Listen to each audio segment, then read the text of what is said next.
Olá, pessoal. Bom dia, boa tarde, boa noite. Se não sei quando é que vocês vão estar ouvindo isso, eu estou gravando isso, são 5 horas da tarde de sábado. Não sei que horas vocês vão conseguir ver, né? O pessoal que é apoiante do canal vai ver antes, o pessoal que não é apoiante vai ver só amanhã, no domingo, dia 9. Mas faz parte da coisa, né? Então, vamos nós falar sobre o vídeo semanal, tá? O vídeo setorial a gente tem porque houve um atraso aí num mês qualquer, eu não lembro por que eu não pude fazer, então ele tem ficado para o meio do mês, e a gente vai fazer para o meio do mês, certo? Que é mais na semana que vem. Então aqui a gente vai ter, do lado direito, o gráfico diário, do lado esquerdo, o gráfico semanal, como a gente costuma fazer, certo?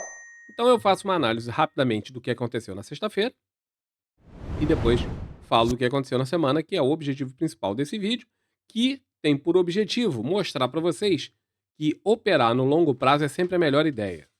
Sempre que você puder, opere no longo prazo. Longo prazo não são 5 dias, tá, galera? Longo prazo não são 2 semanas. Longo prazo são 8 semanas, 12 semanas, 5 anos, 20 anos. Isso são longo prazo, certo? São longos prazos. Então, a ideia é incentivar vocês a trabalharem cada vez mais longos, se afastarem cada vez mais dos time frames curtinhos, especialmente do day trade. Quanto mais longe do day trade você tiver, menos risco você está correndo, maiores as chances de você ter sucesso no mercado. Bom, sexta-feira, conforme nós podemos ver, foi um dia, depois de um dia anterior, na quinta, que fez um candle que tem todo o aspecto de reversão de tendência. Se você não sabe o que é um candle de reversão de tendência, eu fiz na própria na quinta-feira, eu falei sobre isso, ou melhor, na sexta, ontem de manhã. Eu falei sobre isso. Dá uma olhadinha no vídeo, tem lá direitinho, para você entender exatamente o que esperar de um candle de reversão de tendência. Porque as pessoas têm ideias radicalmente erradas sobre o que esperar desse tipo de candle. Na sexta, ontem, né, começou com pressão vendedora, depois virou e a pressão compradora chegou e o dia terminou positivo em 0,47. Não superou a máxima do candle, que era o candle tal candle de reversão de tendência, certo? Mas mantém o padrão das médias todas alinhadas para cima. Começa a ficar incômodo, e eu venho comentando sobre isso, a distância da média de 20. Tá? Essa distância está razoavelmente grande, incomodando. Não é o usual, observem que não é o usual o ativo que se manter tão afastado da média de 20.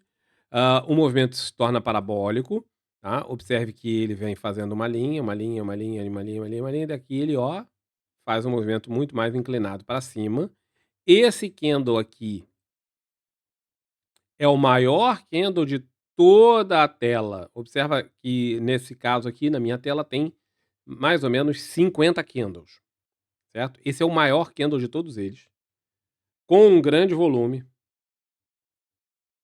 certo? Com um grande volume. Portanto, isso aqui tem uma cara de exaustão, velho. Então fiquem atentos nisso. A ideia é, então sai do mercado? Não, não tem nada a ver com isso. Tá? A ideia não é essa. A ideia é, comece a se preparar para defender o seu lucro. Certo? Tá no lucro? Tá operando? Então comece a ficar atento e procure maneiras de proteger o seu lucro. Se você não está no mercado, se você não está dentro e tá vendo aí todo mundo falar, a bolsa só sobe, a bolsa vai... Porque agora começa. A bolsa vai para 180 mil, a bolsa vai para 200 mil, a bolsa vai para 500 mil. Meu irmão, cuidado. Certo? O fanismo não é uma boa ideia. Tá? Essa ideia de que o céu é o limite e nunca mais vamos parar de subir, não é exatamente assim. A outra coisa que vocês vão ouvir constantemente agora é o famoso rally de Natal.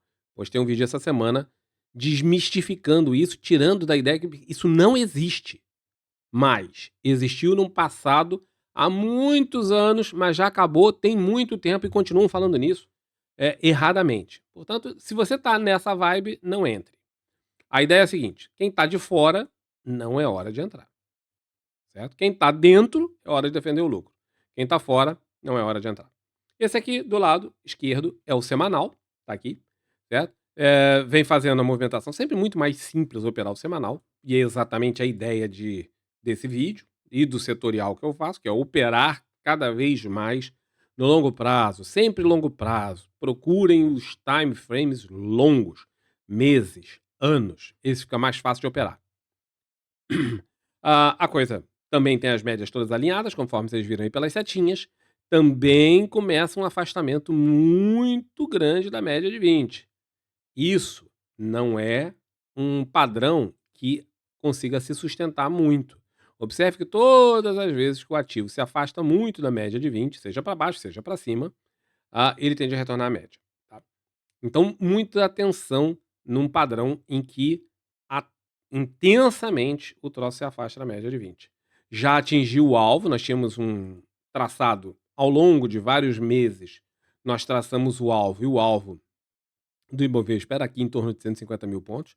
Na verdade, estava entre 149 mil e pouco, 150 mil pontos. Já passou desse alvo. Ah, isso quer dizer que pode ir a 200 mil pontos? Claro que pode. Pode ser 200, 250, 300, 800 mil. Não tem problema. Tá? Poder ir, pode ir à vontade, mas o alvo traçado já foi atingido. Estamos, então, nos afastando da região da média de 20, muito longe.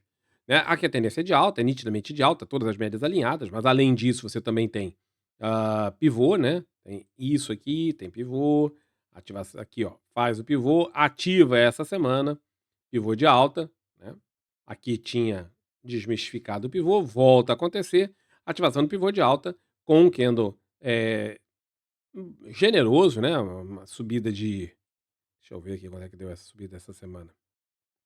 3% numa semana, boa subida. Ativação no pivô de alta.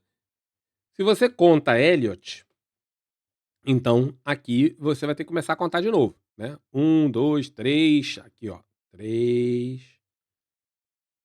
E isso tende a ser maior do que essa subida. Essa subida aqui foram 13 mil pontos, mais ou menos. 13, 14 mil pontos. Então, se você vai pensar em Elliott, você vai pensar desse ponto aqui, algo como 20, espera aí, 13, 19, uns 22, 23 mil pontos acima disso. Portanto, seria algo como 160 e tantos mil pontos, mais ou menos por ali. Ok? Então, se você está contando com Elliott, se você está contando nisso, essa é a ideia. Lembre-se que quando começa a se afastar muito da média, se houver muita força relativa, o ativo tende a horizontalizar durante um tempo, fazendo alguma coisa assim, enquanto a média de 20 sobe, até ele continuar o seu movimento. Outras tantas vezes, se a força relativa diminuir, ele corrige, como foi aqui, ó, esse mesmo processo, corrige na direção da média, que está subindo, antes de fazer o seu movimento de subida, certo? Tem alguma coisa nesse gráfico aqui que indique que a bolsa vai parar de subir? Não. Não tem absolutamente nada no gráfico que diga que a bolsa vai parar de subir. No gráfico semanal. No gráfico diário, nós temos aqui sinalização de exaustão. Mas isso também não quer dizer que a bolsa não vá continuar subindo, tá? Ela pode fazer aquele mesmo princípio que eu falei. Ela pode lateralizar durante um tempo ou até fazer uma correção antes de dar um movimento para cima. Não há nada em nenhum desses gráficos que indique que a bolsa vai cair. Que fique muito claro. Começa a ficar longe da média de 20, então a ideia é pensar em correções que podem acontecer.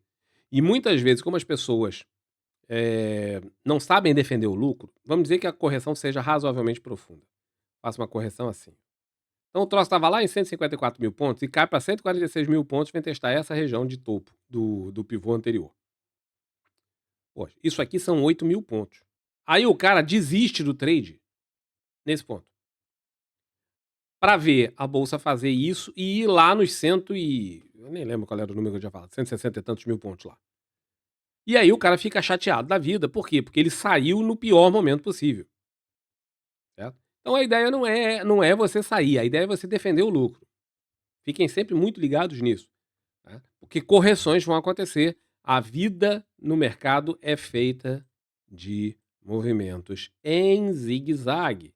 E esses movimentos em zigue-zague, essas correções aqui, você tem que saber suportar, você tem que saber conviver com elas, você tem que saber lidar com elas, ou então você vai ter uma vida muito curta no mercado, porque você vai sair todas as vezes que o mercado cair, você vai sair no pior momento possível, e pior ainda, você vai comprar também no pior momento possível. Então, aprendam a lidar com isso. Bom, small caps que tem um padrão. Eu vou afastar o gráfico semanal primeiro, que é esse aqui do lado, para ficar muito, muito claro com o que que nós estamos lidando. Não ficou bom o desenho. Nós estamos lidando com esta congestão, certo? Isto é uma congestão que dura desde 2022, aqui atrás. Ele não saiu da congestão, certo? Chegou no topo da congestão várias vezes, chegou recentemente no topo da congestão, foi esse topo aqui, e agora, depois de cair e nessa região, quando chega no topo da congestão, essa seta aqui, ó, é isso aqui. Nesse ponto, dá sinal de venda. Topo de congestão, o ativo está em congestão há anos, você está pensando, bom, chegou aqui, não conseguiu ultrapassar, perde essa região, o cara está pensando em operar vendido para levar para onde? Para o fundo da congestão. Está onde? Lá em 170 e... 170, 1700 e não sei quanto. Nem aparece nessa tela. Funcionou? Não, não funcionou. Por que não funcionou? Porque ele parou pelo meio do caminho. Parou aonde? Na última região de fundo. Nesse nível. Isso, essa seta horizontal é aquela seta horizontal ali. Parou nesse ponto, portanto, a queda falhou. Isso era para ir lá embaixo nos 1.700 pontos. Houve uma falha de padrão. Quando há uma falha de padrão, usualmente nós observamos uma movimentação no sentido contrário. Tá? Não é obrigatório, mas usualmente sim. O ativo volta a subir, subindo forte, caiu forte, subiu forte, certo? Faz aqui, ó, desse ponto até lá embaixo, isso aqui é um movimento em V. Aqui, até aqui, e daqui até lá em cima é um movimento em V. Muito comum quando isso acontece. Quando cai direto sem pivô, também sobe direto sem pivô. Também quem está aqui no canal há muito tempo já me ouviu falar isso, sei lá, 100 mil vezes. Já deve estar até de saco cheio de ouvir. Veio essa semana para testar mais ou menos a mesma região. Mais ou menos a mesma região. E agora, de novo, volta a cair. Não consegue superar aquela região de topo de congestão que dura, como eu disse, vários anos. O que fazer? Bom, para quem está operando no gráfico diário, eu esperaria o cara fazer um fechamento lá em cima. Observe que houve várias tentativas de romper essa mesma região e não foram bem sucedidas, tá? Inclusive essa. Eu esperaria fazer um fechamento aqui em cima, para quem está de fora, antes do cara pensar, bom, agora rompeu a congestão e aí a gente vai trabalhar isso aqui lindamente. Congestão essa que tem mais ou menos uns 600, 700 pontos, tá? No small caps, o que é muito. Um índice que tem 2.000 e poucos pontos, 600 pontos é muita coisa, tá? É mais ou menos 25%. Então o cara pensaria em projetar 25% aqui para cima, certo? 25% de 2.300, né? Dá ali os mesmos 600 pontos, né? Mesma coisa. Então o cara estaria pensando em levar o troço até em torno de 2.900, por aí. Aonde que está esses 2.900 ou 3.000? Nesse nível, certo? Mais ou menos nesse nível aqui, que é a região onde houve topos anteriores. Isso aqui é pré-2020. Depois de 2020 fez um novo topo um pouquinho acima daquele e desde então não consegue mais o troço ter sucesso. Portanto, fechando ali, tem que fazer um fechamento. Tem fazer um candle ou vários candles, não me interessa, desde que faça um fechamento lá em cima. Superando essa região, aí eu pensaria em operar os small caps para cima. Se você não tem esse nível, se você não opera congestões, tá? É muito importante entender que você tem que saber operar congestões para fazer esse tipo de coisa que eu estou falando. Se você sabe operar congestões, você vai ver que se perder esse nível, de novo, vai voltar a dar o mesmo sinal.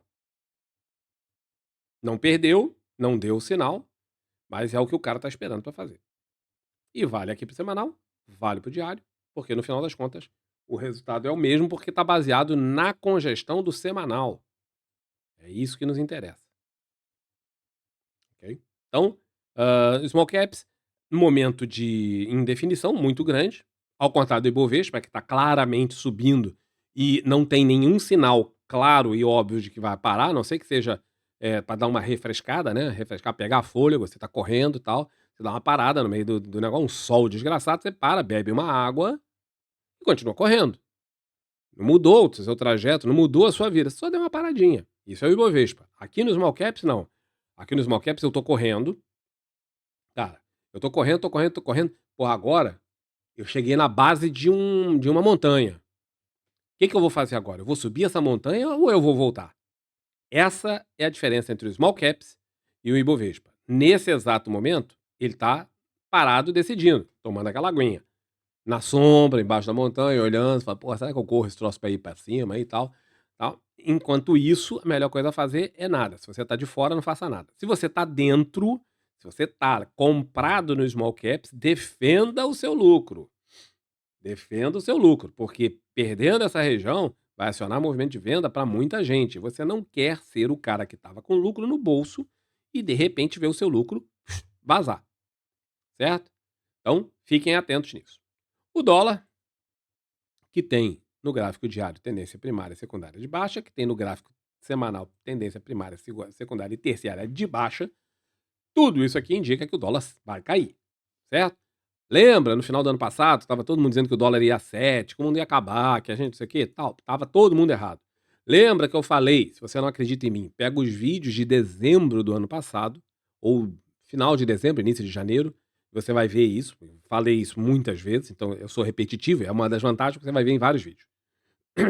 Você vai ver que havia um estudo de consenso de mais de, se eu não me engano, mais de 30 bancos fizeram uma avaliação com eles e a mediana que esses bancos determinavam para o final desse ano era o dólar em torno de R$ 6.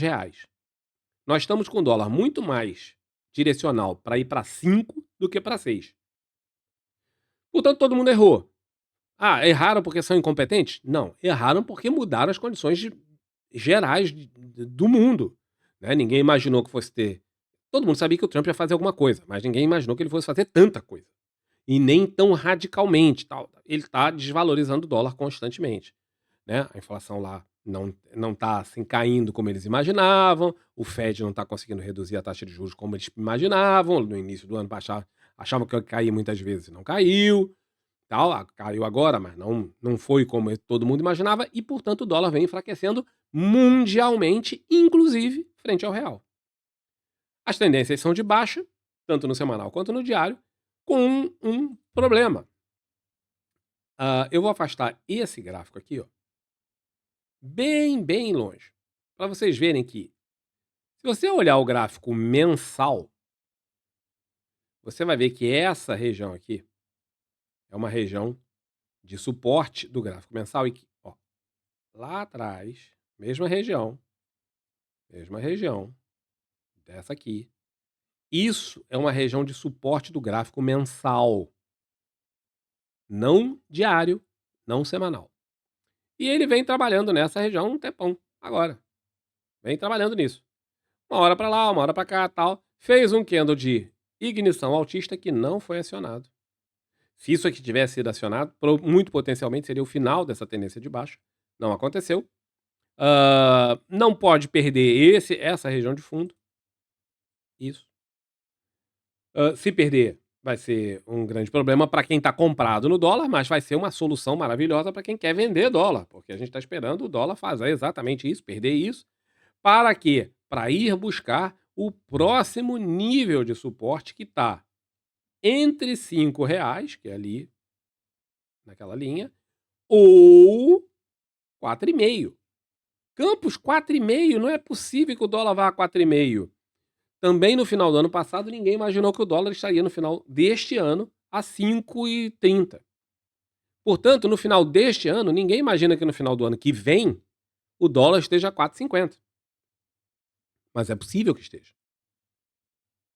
Graficamente, é isso. Se perder essa região, o nível é 5, o próximo nível é 5, que é o fundão mesmo. Lembre-se, é uma região de suporte, não é um número de suporte. Essa região de suporte está em torno de 5. E se perder essa região, lá embaixo, em 4,600, né? 4,6, por aí. Mas para isso precisa perder. Perdeu? Não perdeu. Certo? Tá fazendo fechamentos na direção que a gente espera? Sim, tá fazendo fechamentos na direção que a gente espera. na direção das tendências. Mas não houve a perda desse nível. Para falar a verdade, até houve, peraí. Para falar a verdade, deixa eu até ver isso aqui, teve sim. Perdeu ali, ficou no limite, né? Ficou no limite de perder. Isso aqui tá, para mim tá mais no limite do que qualquer coisa. Mas, tendo em conta isso aqui, de longe parecia que tava um pouquinho acima. A perda era essa mínima, o dólar se torna vendedor. Tá? Olhando agora de perto, a perda dessa mínima, o dólar se torna vendedor para justamente buscar, dentro daquela faixa, R$ 5 e se perder os 5, 4,60 mais ou menos. Ok? Dólar, então, nitidamente, tendências todas elas alinhadas para baixo, né? Com tudo para fazer seu movimento baixista de continuidade. Aí vai depender, claro, né, de uma série de fatores, não é só isso, mas a gente está fazendo só da análise gráfica. Não vamos entrar em análise macroeconômica, porque escapa a nossas ideias aqui. Petrobras ontem resolveu fazer um movimento que ela tinha ameaçado não fazer, nessa hora aqui ameaçou não dar o resultado esperado, certo? Mas Petrobras tem uma congestão, que ela vem há um bom tempo. A congestão é essa, certo? Aproximadamente aqui assim. Ela tinha ido ao fundo da congestão e feito um movimento muito rápido para cima. Vindo mais ou menos no fundo da congestão, um movimento de paulada para cima. Veio no fundo da congestão e não foi. E foi exatamente esse o motivo pelo qual nós ficamos reticentes durante uns dias. Será que vai? Será que não vai? Era um momento de indecisão muito complicado para o pessoal operar. Deu sinal de compra? Deu sinal de compra ali, deu sinal de compra aqui, deu sinal de compra novamente aqui. Quem acreditou na congestão, felizmente, mandou bem. Petrobras bombou e voltou para o topo da congestão aqui em cima. Um candle de extrema força, tá? 3,77% ontem, baita volume. Resultado também do balanço bom, né? Um balanço muito bom. As pessoas perdem tempo olhando ITR, que são esses balanços trimestrais, mas serve para esse tipo de coisa. Quem operou volatilidade, conforme a gente ensina nesse livro aí, que tem essa tarjetinha amarela, ganhou um belo dinheiro, certo? Você sabe operar opções? Não. Só lamento por você. Devia saber. Certo? Não é por falta de capacidade de entender, porque capacidade eu sei que você tem e eu tenho certeza que a forma como eu explico nesses livros é fácil o suficiente para você entender. Você vai entender opções, basta você querer estudar. Se você não quiser estudar, aí fica difícil. Certo? Quem operou, faturou, mandou bem e agora complica, porque agora Petrobras chega no topo da congestão. A congestão para mais ou menos por ali. Certo? Mais ou menos. Né? Um pouquinho para cima, um pouquinho para baixo e tal. Ela tentou romper recentemente, não conseguiu. E foi onde fez a movimentação de volta para o fundo da congestão. E agora, vai ou não vai? Não sei. O que acontece no topo de congestão? A gente está sempre procurando um sinal de venda. Certo? Topo de congestão, a gente está sempre procurando um sinal de venda. Se aparecer um sinal de venda aqui, o cara vai querer vender. Então, se fizer um candlezinho negativo e depois perder a mínima desse candle, o cara vai pensar em operar vendido. Aí você pensa, bom, mas a formação de um candle negativo, Campos, isso aqui também não pode ser um gift? Pode. Gift normalmente acontece na hora de um candle de impulso. Esse é um candle que tudo bem, é um candle de impulso, mas não é adequado, não é aquele que a gente pensa que ele não está juntinho da média de 20. Mas se ele fizer um candle assim, ó, negativo, isso aqui é o início da formação de um gift. Se perder essa mínima, muita gente vai operar vendido. Por quê? Porque é o topo da congestão. Não tem nada a ver com o tal do gift, que é um setup. O cara vai pensar em operar vendido, levar lá para baixo, pro fundo da congestão de novo. Bom, isso é quem opera a congestão, que não é todo mundo. Muita gente não sabe operar congestão. Se o cara não sabe operar congestão, não opera congestão, não tem esse conhecimento, não tem nem esse tempo, porque isso exige, né, uma concentração muito grande no mercado. O que o cara opera? Ele pode operar, de repente, é um setup. Qual o setup? O setup do Gift é um setup interessante. É um setup que eu gosto bastante. em que muitas vezes o ativo vai fazendo pequenas movimentações corretivas, depois de um movimento muito forte, faz movimentações corretivas e na superação da máxima de um desses candles corretivos, eu geralmente desenho 3, porque 3 é um número mágico da análise gráfica, mas não precisa ser 3, tá? Pode ser 2, pode ser 4, pode ser 1, pode ser só 1, pode fazer aqui um inside bar, ou não ser um inside bar, pode fazer um candle só, mas desde que supere a máxima, aí o cara vai pensar em dar continuidade nisso aqui. Eu teria muito cuidado de operar esse gift nessa posição, porque essa é uma zona de resistência.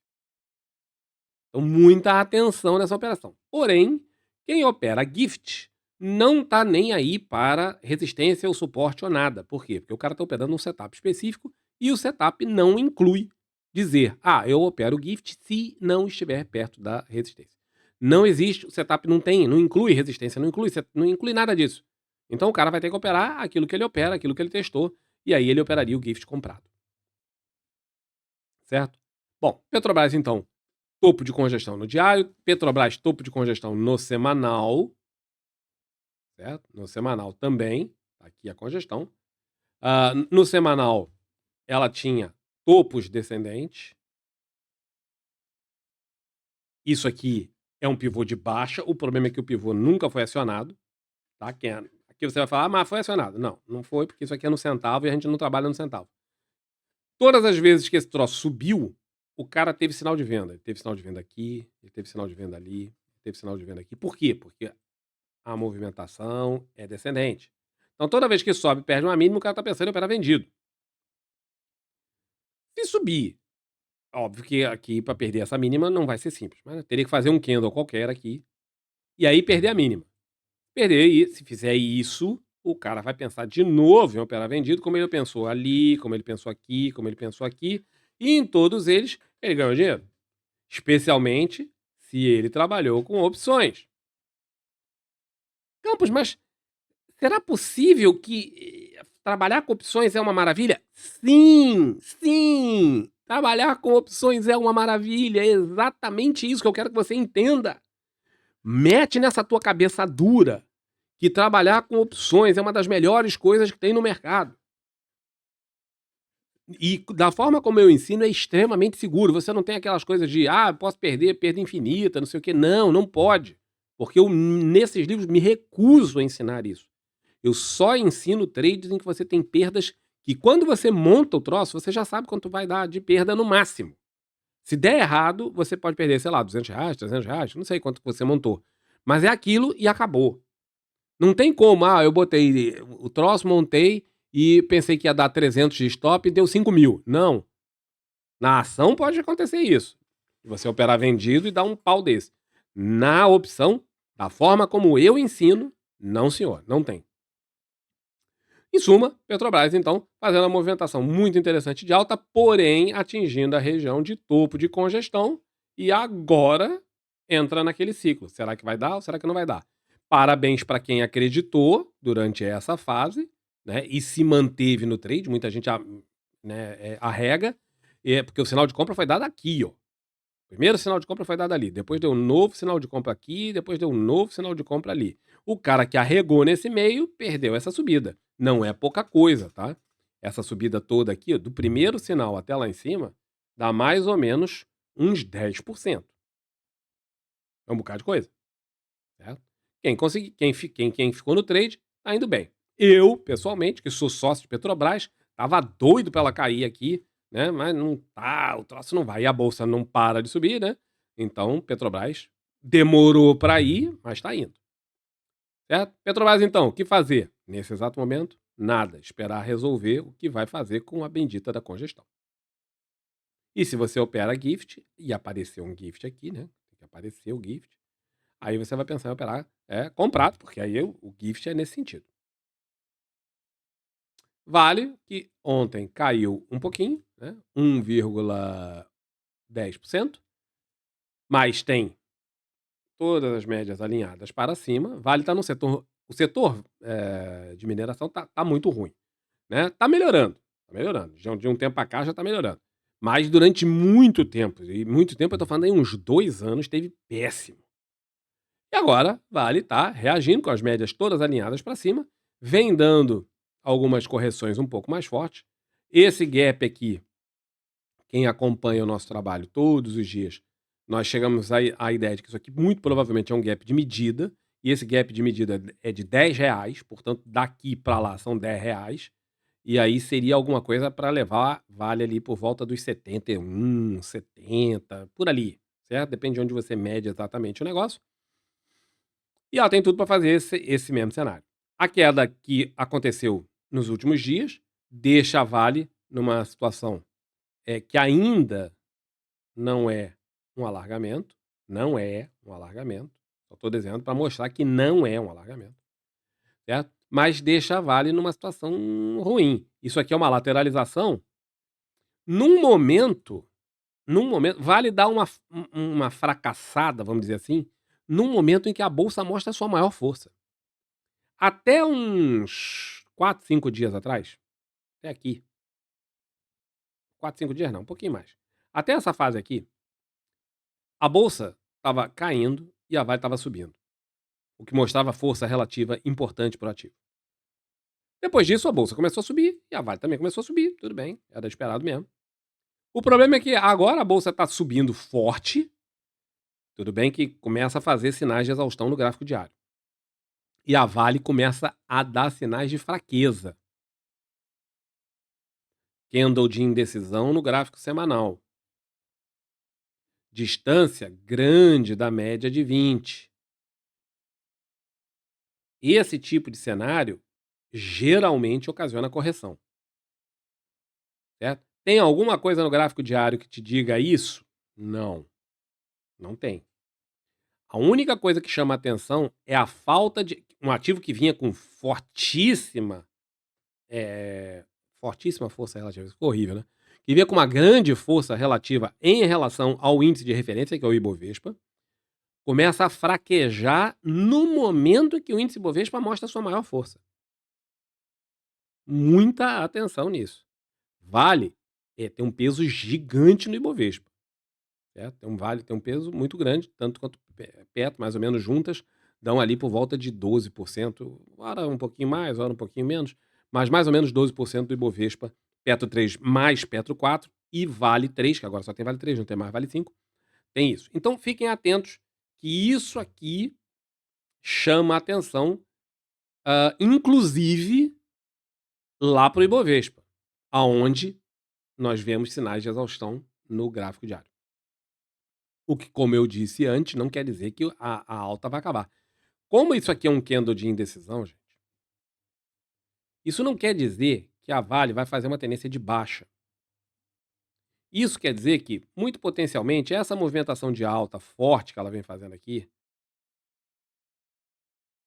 ceda, ou ela corrige em direção à média, ou faça aquela coisa que eu falei, fique fazendo alguma coisa mais ou menos assim, né? Meio lateral, esperando a média subir. Vai depender da força do Ibovespa. Quando a gente afasta o gráfico, você vai observar que a Vale se aproxima cada vez mais dessa região, desse topo, lá em R$ 69. Isso aqui é por volta de 68, R$ 69. Que inclui esse outro esse nível. Por isso que a gente fala de R$ 69. Certo? 68, 69. Então, tem uma região ali que é um pouco difícil para ela passar. Vai ser um pouco difícil para passar. Não chegou lá ainda falta, ainda tem espaço. E ela tá, depois de anos andando lateralmente, começando a virar suas médias longas de 20, de 20 e de 50 para cima. A de 200 começa a querer virar. Começa, não virou. Está começando a querer virar, mas as médias não estão alinhadas, ao contrário do diário, onde está tudo alinhadinho, tudo certinho, certo? Chama a atenção no semanal a distância da média de 20, e isso não é muito salutar. É muito comum haver correções no momento em que o ativo faz esse tipo de distância da média de 20. Eu vou afastar o gráfico para vocês poderem ver mais uma vez. Quando o ativo se afasta muito da média de 20, ele tende a corrigir para a média. Se afasta muito da média de 20, tende a corrigir para a média. Vamos ver aqui para trás. Se afasta, aqui não teve muito afastamento. Mas se afasta muito da média de 20, tende a corrigir para a média. Esse é um padrão, não é só de Vale, é um padrão geral. Se afasta da média de 20, tende a corrigir para a média. É um padrão geral, isso é um padrão de análise gráfica. É um padrão, inclusive, estatístico. Então fiquem atentos a essa possibilidade. Está comprado em Vale? Sim, começa a pensar em defender seu lucro de alguma forma, né? Um stop móvel, qualquer coisa aí que você queira fazer, certo? Mas fica ligado. Ah, eu tô de fora em Vale e quero entrar. Cara, você perdeu o bonde e agora você tá correndo atrás de um trem. O bonde tá andando no trilhozinho dele e você vem correndo atrás dele. Se ele der um pisão no freio lá, por qualquer motivo, você vai chapar a tua cara no troço lá. Portanto, não é uma boa ideia correr atrás do trem, certo? Não é uma boa ideia. Você perdeu o trem? Beleza, meu irmão. Espera pelo próximo, vai feliz, vai tranquilo, não chega no trabalho todo suado, tal. Então, esse trem aqui já passou. Não é hora de pensar em entrar quem tá de fora. Quem tá dentro é hora de começar a pensar em defender o lucro, ok? Inclusive, como que você defende lucro? Como? Com hedge, com opções, com esse tipo de estratégia que eu ensino aqui, ó, nesse curso.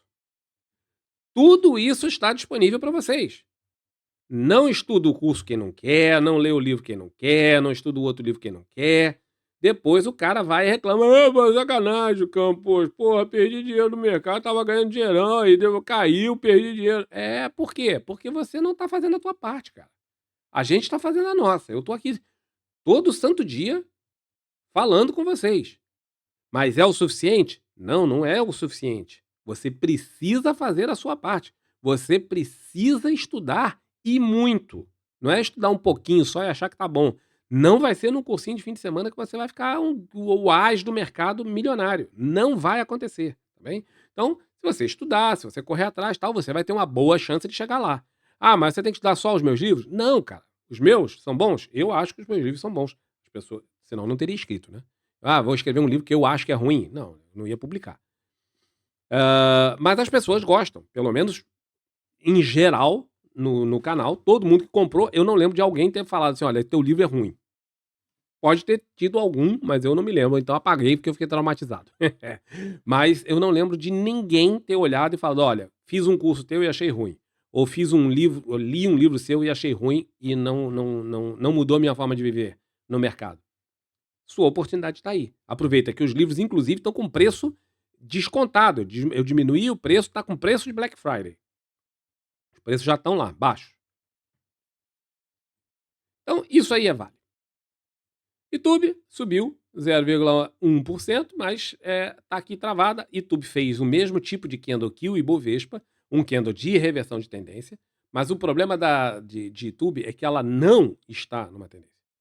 YouTube está num alargamento, que é uma das piores figuras gráficas que você pode operar no mundo. Alargamento esse que foi traçado aqui e aqui, isso é teste. Aqui a linha não ficou tão boa, mas é teste e ela voltou a testar. Foi traçado ali, aqui e aqui voltou a testar. Não saiu do alargamento. O povo está desesperado, porque saiu um ótimo balanço, né? O ITR saiu muito bom. Sim, o ITR foi muito bom. ITR serve, sabe para quê? Limpar o bumbum. Se você tiver com um porquinho da Índia tomando conta, emprestado, porque uma pessoa precisou de ajuda, você pega o ITR, pega aquelas folhas todas, forra o fundo da gaiola e deixa o bicho fazer xixi e cocô em cima. É para isso que é, para nada. Ignorem ITR. A não ser que seja uma coisa desastrosa ou, assim, porra, espetacular. Por exemplo, YouTube, além de ser um banco, ele também agora por acaso eles tinham umas terras lá onde eles iam construir alguma coisa e tinha um veio de ouro sensacional, Nova Serra Pelada, e os caras eram donos das terras. Pronto, aí tudo bem, aí o ITR vai valer. Fora de uma coisa excepcional como essa, o ITR não serve para nada. E as pessoas se impressionam com isso e tomam decisões de longo prazo baseado num troço que não tem serventia. YouTube não tem trade porque não saiu do alargamento. Agora, se fizer um fechamento acima daquela sombra, agora, ó, tem que fechar acima dessa sombra ali. Pronto, aí tudo bem. Aí o cara vai ficar felizão e operar YouTube nessa direção. Direção essa que o mercado principal está tendo também, que é o Ibovespa. E no gráfico, mas lembrando a vocês que as médias aqui estão se alinhando, né? Alinhar aqui, e estão indo. Mas não há, do ponto de vista de pivôs, não há tendência nesse troço. Tem por médias, não tem por pivô. Escolha uma forma de operar e fique com ela. Do ponto de vista semanal, né, as médias estão perfeitamente bem alinhadas, tudo apontando para cima. O ativo é um excelente pagador de proventos. Se você quer ser sócio de YouTube para muito longo prazo, porra, cara, é um excelente ativo, muito bom. Que discutir a respeito? O ativo rompeu uma região de resistência, repetiu máxima histórica, para quem eu não mencionei aqui atrás, máxima histórica de YouTube. Para falar a verdade, eu acho que ele ontem, máxima histórica de YouTube, de novo. Aqui, ó, máxima histórica. Certo? É acima de todas essas outras. Então, renovou máxima histórica. Rompeu essa região aqui, onde ele estava travado durante um tempo, lateralizando. Durante um bom tempo. Rompeu com, inclusive, um gap, com volume ascendente. Ativo nesse sentido. Para quem está pensando em operar YouTube para longo prazo, é essa a ideia. E lembrando a vocês que, embora ano passado tenha falhado, nos outros muitos anos, há um padrão típico de que os bancos tendem a fazer topo em meados final de novembro e dezembro. Certo? Nos últimos 2 meses do ano, os bancos tendem a fazer topo. Isto não tem absolutamente nada a ver com rally de Natal. Volto a repetir, não tem nada a ver com rally de Natal. É um padrão típico de bancos, não do mercado. Mas tem, os bancos costumam fazer isso, ano passado, como eu disse, falhou, então o cara ainda tem a possibilidade de, né, aguardar ainda uma movimentação ainda bacaninha aqui por mais algumas semanas, no mínimo, né, porque pode ser que a bolsa continue disparando, vá lá nos 180, 200 mil, 250 mil, que todo mundo está falando por aí que a bolsa vai, o que, na minha opinião, vocês têm que levar mesmo em conta o que eu explico naquele livro ali, onde tá vendo aquele cara todo enfarinhado ali do lado do ursinho? Sabedoria de mercado? Leiam esse livro. Ele é baratinho, gente. Leiam esse livro e vocês vão entender o que eu tô falando. Fiquem atentos com esse momento do 200 mil, 500 mil, 150 mil e tudo isso. VEG ontem, para desespero do camarada meu que tá operando vendido. Ele tá operando vendido. Tá vendo isso aqui, ó? É uma zona de resistência. Tô desenhando no gráfico semanal. Zona de resistência. Passa aqui. Além da zona de resistência, tem a média de 200 do gráfico diário. Confluência das duas coisas nessa região. O ativo vinha numa paulada e, frequentemente, o que vai muito forte volta muito forte. Eu acho que era com isso que ele estava contando. Pois bem, o ativo não fez o padrão esperado. Quando não faz o padrão esperado, frequentemente faz o padrão contrário. Forma um pivô de alta, aciona o pivô de alta e vai em frente. Volume ascendente, ativo subindo, rompendo região de resistência. O ativo ficou um tempão andando de lado aqui, numa região super barata. Nós cansamos de falar para vocês. VEG nesse preço está barata. Não era call de compra, mas a gente mostrou. VEG aqui em cima é cara, VEG aqui embaixo é barata. VEG aqui embaixo era de graça. Não chegou lá. Mas ficou barata e muito barata. Se você fala assim, mas eu não entendo isso, Campos, como é possível? Como eu vou saber isso? Tem um livro ali, é o que eu falo, gente, pelo amor de Deus. Tem o livro. A gente faz as coisas de forma bem simples para vocês poderem entender, tá? Eu sei que boa parte de vocês não tem uma formação matemática específica, não tem todo o tempo do mundo para ficar estudando isso, porque você tem sua profissão, sua vida, suas coisas. Por isso que eu faço livros simples, fáceis e diretos. Esse livro de análise fundamentalista é simples, fácil e direto. Aí você vai escolher ativos bons e vai entender por que eu estou te falando que VEG estava mesmo barata naquele preço. Mas o cara gasta, ele toma 200 ou 300 reais de stop na operação trouxa que ele fez lá em Casas Bahia ou sei lá mais no que, mas não compra o livro, não estuda o livro, não aprende e depois reclama. Então VEG vem num movimento agora muito direcional, certo?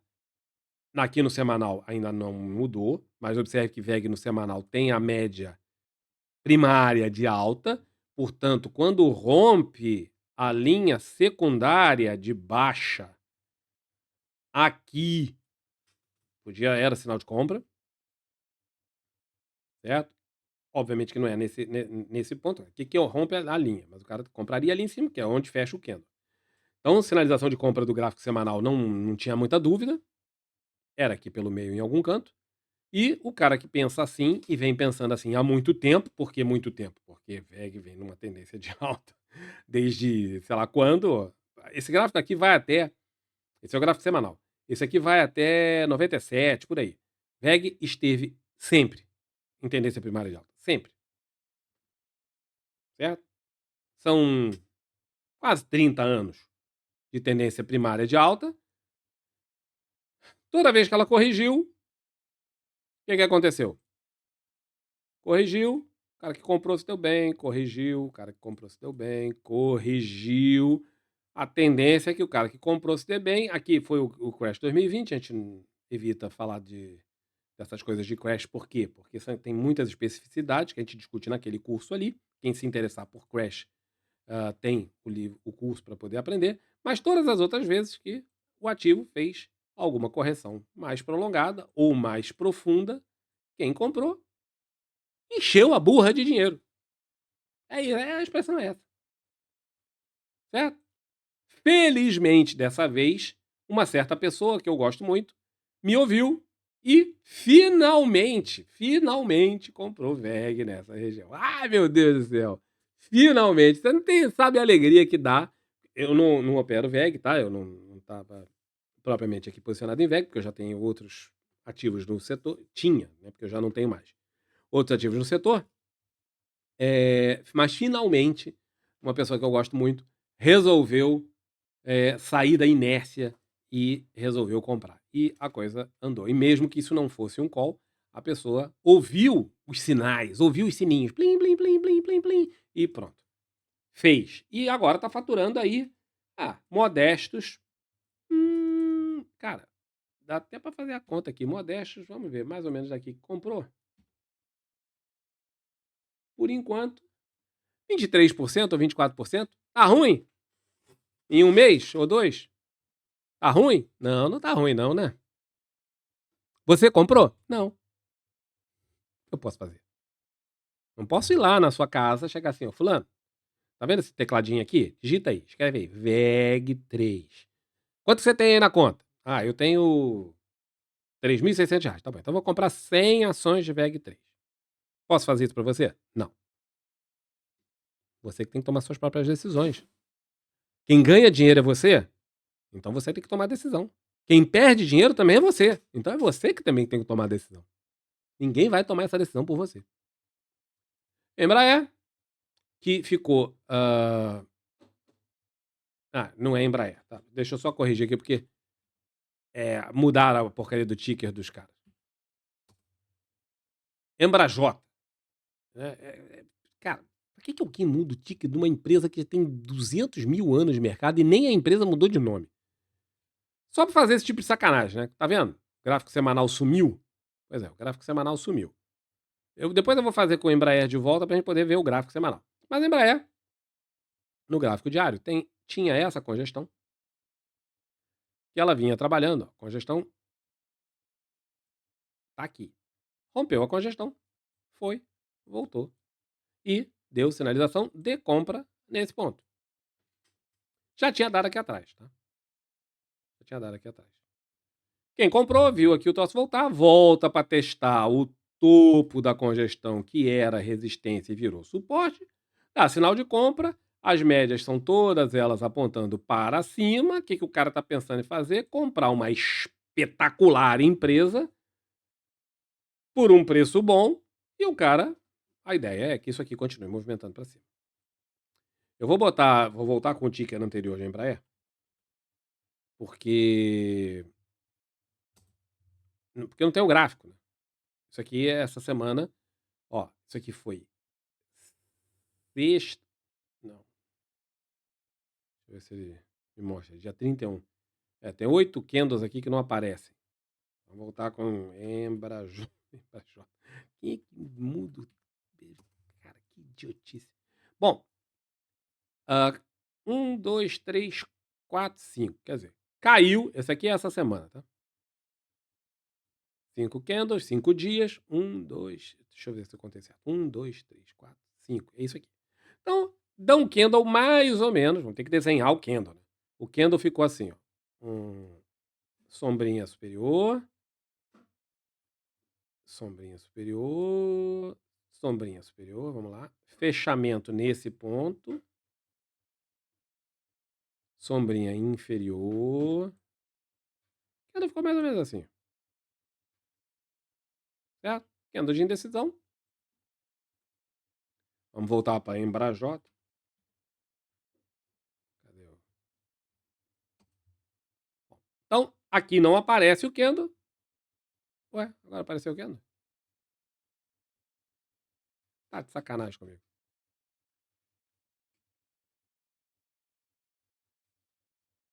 Agora apareceu o candle. Esses caras estão de sacanagem, velho.